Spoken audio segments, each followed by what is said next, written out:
Boa tarde, irmãos. Hoje nós falaremos um pouco sobre os homens que foram conhecidos como os pais alexandrinos. Vamos começar com Clemente.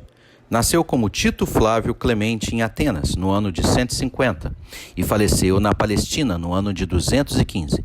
Ele foi um escritor, teólogo, apologista cristão. Clemente foi um erudito numa época em que os cristãos eram geralmente pouco letrados.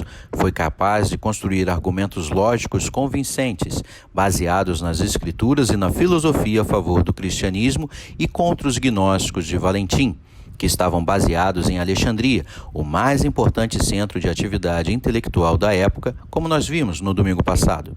Defendeu a fraternidade e a repartição das riquezas entre os homens, observando o livre-arbítrio. Um exemplo disso é no seu texto, que diz: Deus criou o ser humano para a comunicação e a comunhão de uns com os outros, como ele que começou a repartir do seu, e a todos os homens proveu o seu logos comum, e tudo fez por todos. Logo, tudo é comum, e não pretendam os ricos ter mais que os outros. Isso está na sua homilia, Quis dives salvetur, que rico se salvará, baseada na história de Jesus e o jovem rico, que está em Marcos, capítulo 10, do versículo 17 ao 31. Ou no seu texto, de sorte que não é rico aquele que possui e guarda, mas aquele que dá. E este dar, não o possuir, faz o homem feliz. Portanto, o fruto da alma é essa prontidão em dar. Logo, na alma está o ser rico, que está na sua publicação Pedagogo. O historiador Eusébio de Cesareia considerava Clemente um incomparável mestre da filosofia, e para São Jerônimo, Clemente foi o mais erudito dos padres da igreja. Seus pais eram pagãos e foi instruído na filosofia neoplatônica. Já adulto, decidiu voltar-se ao cristianismo. Depois de convertido, viajou, buscando instruir-se, ligando-se a diversos mestres na Magna Grécia, Síria, Egito, Assíria e na Palestina. Finalmente, por volta de 175 ou 180, na época, na Escola de Teologia de Alexandria, encontrou o filósofo patrístico Panteno, e nos seus ensinamentos encontrou a paz, sucedendo-lhe por volta de 189 como líder espiritual da comunidade cristã de Alexandria. Ali permaneceu durante 20 anos, tornando-se um dos mais ilustres padres primitivos. Estabeleceu o programa educativo da Escola Catequética Alexandrina, o qual, séculos mais tarde, serviria de base ao Trivium e ao Quadrivium, grupos de disciplinas que constituíam as artes liberais na Idade Média. Entre as suas obras de ética, teologia e comentários bíblicos, destaca-se a trilogia formada por Exortação, Pedagogo e Miscelâneas. Clemente defendeu a teoria da causa justa para a rebelião contra o governante que escraviza o seu povo. Em um discurso, escreveu sobre a salvação dos ricos e sobre temas como o bem-estar, a felicidade e a caridade cristã. Clemente de Alexandria teve um papel importantíssimo na história da hermenêutica entre os judeus e os cristãos no período patrístico. Em Alexandria, no período helenístico, a religião judaica e a filosofia grega se encontraram e se influenciaram mutuamente, ali surgindo a escola que, influenciada pela filosofia platônica, encontrou um método natural de harmonizar religião e filosofia na interpretação alegórica da Bíblia. Clemente de Alexandria foi o primeiro a aplicar essa abordagem à interpretação do Antigo Testamento, em substituição à interpretação literal. Durante a perseguição aos cristãos, de 201 a 202, pelo imperador romano Sétimo Severo, Clemente transferiu seu cargo na escola catequética ao discípulo Orígenes e refugiou-se na Palestina, junto a um antigo aluno, Alexandre, bispo de Jerusalém, lá permanecendo até a sua morte. Suas obras foram Exortação aos Gregos, Protrépticos pro Helenas, Disposições, Hipotiposeis, Pedagogo, Paidagogos, Miscelânea, Stromateis. Agora falaremos sobre Orígenes. Orígenes é considerado o maior erudito da Igreja Antiga, segundo J. Quasten, nascido de uma família cristã egípcia e teve como mestre Clemente de Alexandria. Seu pai, Leônides, foi morto em 202, durante as purificações do imperador Severo.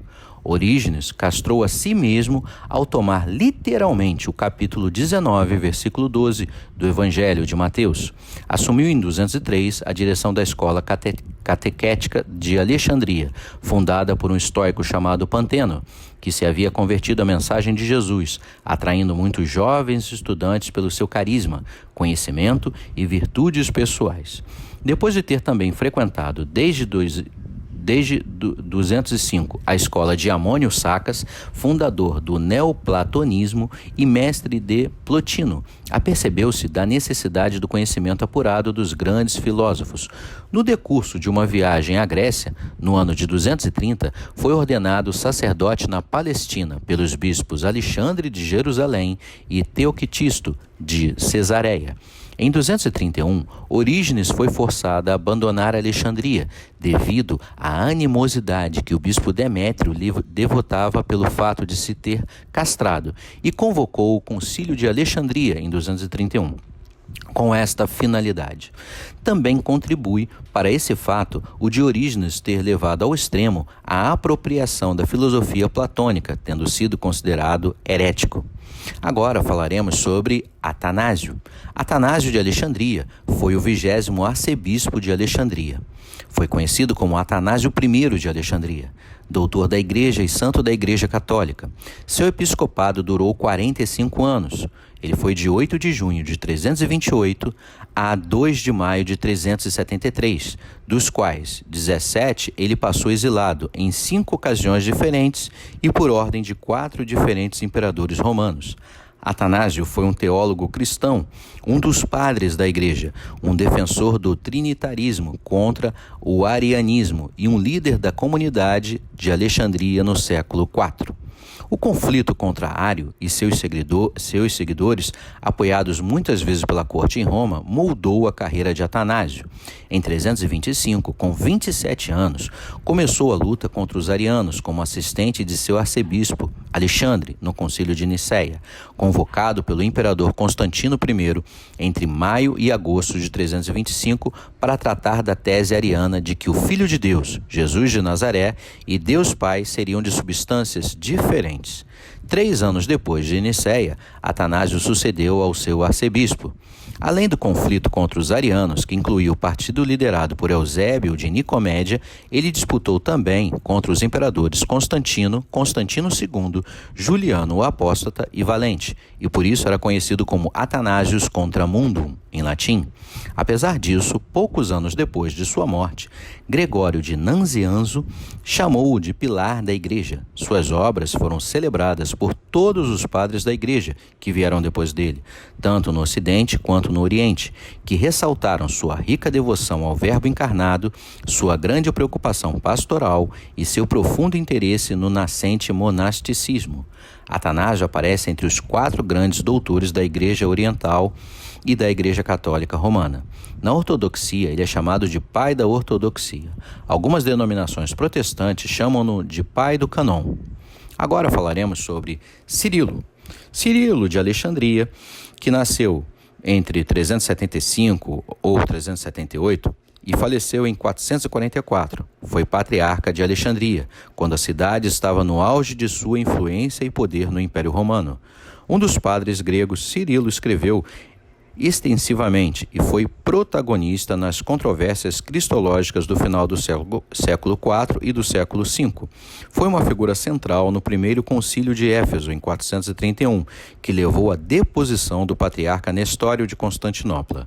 Ele é listado entre os pais e os doutores da Igreja, por sua reputação no mundo cristão. É conhecido como pilar da fé e selo de todos os pais. Entretanto, os bispos nestorianos no segundo concílio de Éfeso o declararam herético, rotulando-o como um monstro nascido e criado para a destruição da Igreja. Cirilo é nascido numa vila chamada Diduja, que provavelmente é a moderna El Mahala El Kubra, ou nas proximidades da mesma.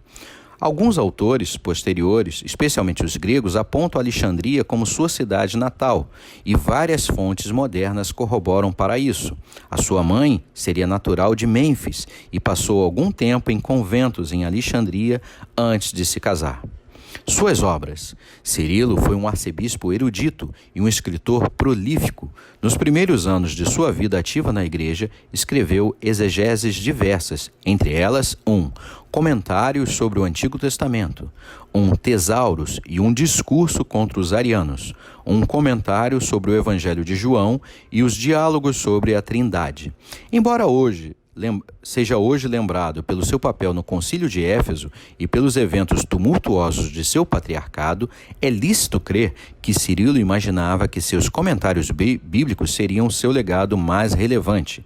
Em 429, as controvérsias cristológicas aumentaram sua produção literária, a ponto de seus adversários não conseguirem acompanhá-lo.